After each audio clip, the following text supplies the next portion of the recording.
An ordinary guy from Perm created his own CNC machine and now mass produces it. A team of young enthusiasts developed a line of 3D scanners and produces them by the thousands. The St. Petersburg Institute has launched production of unique laser additive manufacturing systems. Their fellow countrymen created a 5-axis machine for machining complex parts, and Belarusian specialists brought unusual automation solutions to Russia. How is Russian industry competing with China today? And where is it wiser not to compete but to cooperate? In today's report from the Metalworking 2026 exhibition, we'll show you 5 different stories about how our people, through their own ingenuity and hard work, are moving the industry forward. Modern CNC machines are a sore subject for Russian industry. That's why it's especially nice to meet a manufacturer at the exhibition who decided to tackle this difficult topic purely out of enthusiasm and has already achieved certain successes. Ruslan, hi. Well, good afternoon. Listen, is this your creation? Yes, this is our creation. Tell me, how did it come about, and how did the idea of working with machines and producing them in Russia even occur to you? Although we know that this is really a very painful issue because the competition from the Chinese is tough, and overall, this is high-tech work. Here, you really need to understand what you're doing. Well, my education was specifically in metalworking. And in 2012, I started working in my field. And then in 2017, we decided to get involved in this area and start building machines. So from 2017 to 2021, we built our first model, the R150T. It was incredibly difficult. Probably 3 times we thought about quitting, burying this project. But after some sleep in the morning, we had energy again. And that's how it went. So we kept going. Basically 4 years. We spent 4 years building the first model. When we built the first model, the R150T, some guys from Pergan bought it from us. They were private owners. A huge thank you to them because I believe it was exactly them who gave us that boost of energy, that breath of fresh air to develop this model. So with the R150T, we realized we made a lot of mistakes. We analyzed a large number of errors, worked on them, and created this new model. The Triox 150T, which has a very small external size, yet high power, and can handle large parts inside. So many visitors come and say that it's much smaller than they imagined, than what they saw in my videos in the clips. Like, it's really cool. It's awesome. How many of these machines have you produced? 20 machines of this particular model. Still, producing 20 machines is already serial production, even if it's a small series for now. And what does this business look like? How do you deal with competition from China?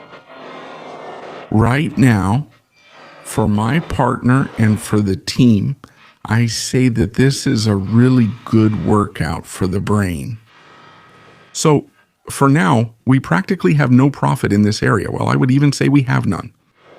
We are also suppliers of machines from China, but we don't allow ourselves to relax. We don't just rely on this sales channel for Chinese machines and just sit there making money. No, we still invest money in this. We will spend money on this and continue to develop. How can you keep developing? After all, your product probably still contains imported components. Yes, there are imported components. Are you moving forward? Are you able to increase localization? Yes, we are, because we made our own spindle literally a month ago. Right now, it's waiting for a new set, a metal kit for assembly and testing. We actually started making spindles back in 2021. We actually made our spindle incorrectly, but it's still working. It has a runout of 5 microns, and for a certain range of diameters and speeds, that's not difficult at all. Next in line, we have this turret head. Let's move on. Guide rail, Amotninsky plant. We don't assemble that many of these machines per year. We have small batch production. And the team is small too, just 5 people. We assemble 4 to 6 of these machines a year. But with a smart assembly approach, we can put a machine together in 10 days. So we can easily produce 4 units a month. Yes, you can quickly ramp up production if necessary, right? We have an interactive machine assembly system. That means anyone who understands, well, the names of the tools can do the assembly. All assembly is done with torque wrenches to ensure absolute uniformity from one assembled machine to another. What are the future plans for this area? Next, this machine, for the spindle, is waiting for assembly of the metal components. It's also waiting for the assembly of the front headstock for the spindle. The cast iron parts have been cast. The main Z carriage made of cast iron is scheduled for June. The cast iron bed is scheduled for September. And at this stage, as a designer, I can relax about this machine. It will always be assembled by us from now on. I won't interfere with it anymore. And next year, I will be working on a new model, which is a turning and milling machine. Because 8 out of 10 requests are already specifically for turn mill machines. That is, it's clear that the market is becoming much more complex. Well, the range of parts is becoming more complex. In other words, they are getting more complicated. So more technologically advanced products are coming in. Interesting. Such a turning and milling machine will have a driven turret, 3 axes, and driven tool holders. High tool change speed. That is, the turret won't need time to change positions or to spin up the driven tool holder. We won't need to spend time on that. And most importantly, this type of layout, when the driven head is on top and the stationary tools at the bottom, I think we'll try to compete with the Chinese on price. Actually, it's possible. Even with a production run, I roughly calculated that with about 30 to 40 machines like this per year, we can already significantly lower the price. And also, please tell me, I know that besides this line of work, you have another one. You create some interesting platforms. What are they for and what is it? Is it a hobby too, or is it a business? I decided to build tracked platforms, multifunctional platforms. It also has, of course, a technological feature. The platform can be assembled very quickly. The design is very simple. There is no welding work except a small amount on the electrical cabinet for sealing. And all the chassis just comes straight off the laser cutter and the press brake. The assembly time for the chassis itself is 3 hours. So basically, if you assemble the electrical cabinet and chassis in parallel, the platform will take a maximum of 4 hours to assemble. And if you get some practice and sharpen your skills, it will take about 2 to 3 hours to assemble. These are tracked platforms. Is it remotely controlled, if I'm right? Remotely controlled. And with very good specifications. The payload capacity is at least 350 kilograms. The pulling force is strong. I haven't measured it. I only measured it just on the floor without any wheels. A ton of cargo on top, and it still drags it. The last time we talked was 2 years ago. That's right. A lot of new subscribers have appeared who don't know your story. And you have a really cool story because your company grew out of a garage. Basically, it's a classic startup, but in a very important high-tech field. Let's rewind a bit. Tell us how you started and why. It was our CEO, Roman, who started it. He's from the city of Novokuznetsk. About 10 years ago, he decided to make a 3D scanner. I met him by chance online. And that's when we decided to start our own company to produce 3D scanners. Handheld Russian 3D scanners, which at that time no one was producing in Russia, you could say, specifically with laser illumination. About a year later, we registered a legal entity. We became residents at Skolkovo, and we brought our first product to the market. This is the L5 model. This model was recognized. It has already sold more than 1,600 units. The company grew from 4 people. Now we have 13 employees. Production is in the city of Novokuznetsk, Kemerovo region. That's where the main team is. Now we are preparing a new product. We brought a prototype to the exhibition. This is already a more professional solution, a metrology-grade scanner. Our main competitors are mostly industrial Chinese scanners. And accordingly, this is your new model, which you call a metrology-grade scanner. It has higher accuracy. Higher speed, larger scanning area. That is, there isn't a single part from the previous model here. We also do reverse engineering, like many others, and we took apart several models of professional scanners to find out how they are made.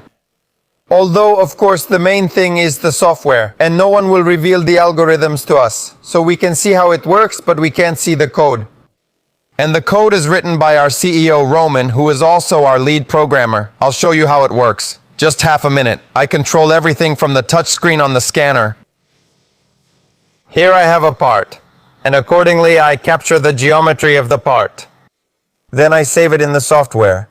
and I can send it to the designer for further development. And for creating a copy, or for making changes to the existing model. Good thing we started this on time. This was in 2020. That this is badly needed, so around February 2022, the Americans imposed sanctions on our company. They deleted our YouTube channel, that's why we're now on Russian social networks, and then we'll start bypassing the sanctions so that we can enter foreign markets as well. I wish you success. Thank you very much, Yevgeny. Thank you. The Institute of Laser and Welding Technologies of the St. Petersburg State Marine Technical University brought to the exhibition the third-generation E-List L machine for laser additive manufacturing of metal parts from powders. It is 3 times more productive than its predecessor. But to achieve such a leap, it was necessary to solve complex engineering problems during development. The problem is that the standard head overheats. It can't work for long. It had to be completely redesigned. A very powerful internal cooling system is built in here. The body has water cooling, the optics have gas cooling. And in order to make them quickly, this head itself was additively manufactured. All these solutions made it possible to reduce the production cost by 30%, which allowed us to become competitive with complex casting. That's how new technologies turn from expensive and unique into mass-produced ones. And here's another new product, the compact and affordable E-List S unit. And just like all our other machines, this is a completely domestic development. No one else has anything like this, neither big nor small. This is an area where Russia is truly a technological leader, and everyone else has a long way to catch up with us. Because it's inexpensive, colleges and universities can buy it, so to speak, to teach children. From the point of view of learning the technology, there's really no difference whether it's this machine or the big ones. Even the programs are transferable. The machine was developed in just 1 year. And it was made in a year. And this is not a prototype. This is the first production model. This shows the speed of development. And when people say that everything in our country is done slowly, some really do work slowly, but some do everything quickly. Such a machine can be used not only for production, but also for repairing parts using the laser cladding method. It allows you to repair almost any worn-out metal item, whether it's an old gas compressor unit, an old pump, anything at all. You can even build up a turbine blade. The market for additive technologies is growing very quickly, but the competition is huge, especially with China. There's one thing that helps us here, and that's our brain power. After all, our country has strong brain power. We observe what our Chinese colleagues are doing. They are making automated systems for layer-by-layer machines, not like this, but for layered machines, automated and even automatic powder replacement systems. Let's try to make a pneumatic system for the SLM machine and a powder recirculation system that are better and cheaper than what the Chinese make. That's it. We can also improve the control system. There are many things we can do that good copiers like the Chinese haven't thought of themselves. But they still haven't come up with this. And they won't come up with that either. And then we'll be able to succeed thanks to our technological level. So, does that mean we can only win with our brains? No, but we have to use what we have. If we had 1 billion, we could say, let's take the market size like the Chinese do. But we can't. At least we have brains. Yes, it seems so, dopodavайте.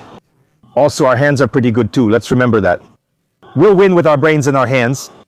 St. Petersburg has actually become a national center for additive and metalworking technologies. We met the company Laser Systems at the exhibition, which we recently covered in detail on our channel, and the company Unimash, which we haven't seen for several years. We present our new development. This is a 5-axis gantry milling center with a fixed gantry. This unit can be used in various industries: aviation, shipbuilding, and mechanical engineering. It allows you to machine parts measuring 3 by 1.5 by 1.5 meters. This is quite a lot for milling centers. And machining can be performed both in 3-axis and in a 5-axis mode with 5-axis interpolation. I understand.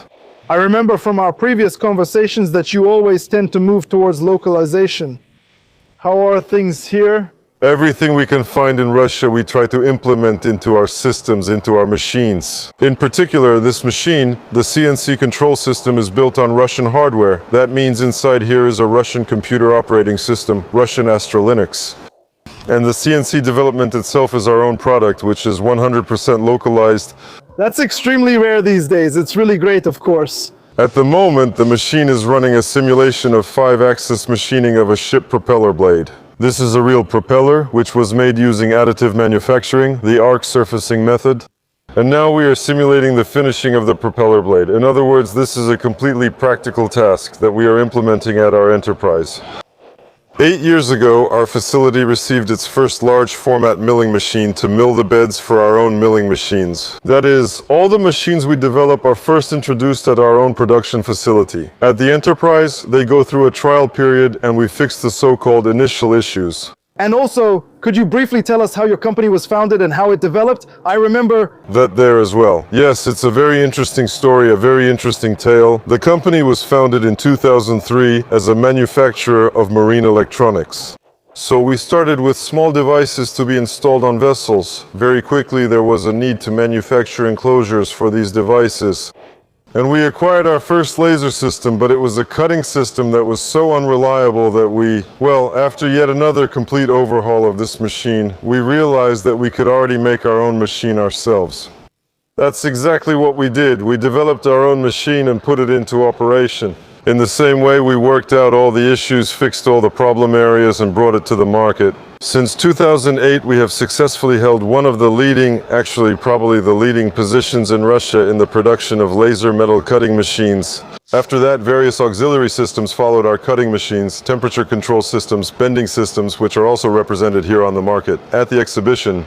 And finally, we have moved into milling systems, which will allow us to complete the entire production cycle using our own equipment. Right now, Russia faces the task of accelerating the robotization of its industry. At the moment, we don't have enough capacity to produce our own robots, so in order not to fall behind, it makes sense to use foreign hardware, but with our own brains. This is what the Belarusian company E-Day Robotics is working on together with the Russian company Permanent. They brought to the exhibition a comprehensive solution for automating the process of rehanging wheel rims, which has already been introduced to the market, an enterprise in the Leningrad region and beyond. The production cycle at this enterprise, every 7 seconds a new wheel appears. We naturally make human labor easier and improve quality. Why? Because right now the wheels are being handled by hand at a time when the paint hasn't dried yet. And naturally, a human hand contact mark remains, and this lowers the quality of the wheel. With the help of an industrial robot, we, of course, avoid this problem. And you've equipped a lot of facilities in Belarus, haven't you? Yes, we had a unique opportunity. In almost 10 years, we have implemented all kinds of technological processes using industrial robots.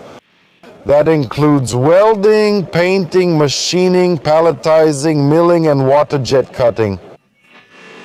Basically, everywhere an industrial robot can be used, we have developed strong expertise in this. We work with key enterprises of the Republic of Belarus. That's Belaz, Gomselmash, Maz, and Minsk tractor plant. So the flagships of Belarusian industry are using our solutions. Right. So at the moment, together with the company Permanent, we've decided to join forces, in other words, with a Russian company, in order to enter the Russian market and offer a solution for the Russian market. It's important to understand that a foreign robot is just a mechanism, and you can't simply bring it to a factory and put it in a workshop. It needs to be properly integrated, meaning it has to be implemented into the production process, control programs have to be written, the necessary grippers have to be developed, and then the process has to be fine-tuned to perfection. That's where our Russian brains and hands, Belarusian experience and ingenuity, as well as our mutual understanding, are needed, without which it's very difficult. An expensive manipulator just remains a piece of metal. As for the software, we develop it ourselves.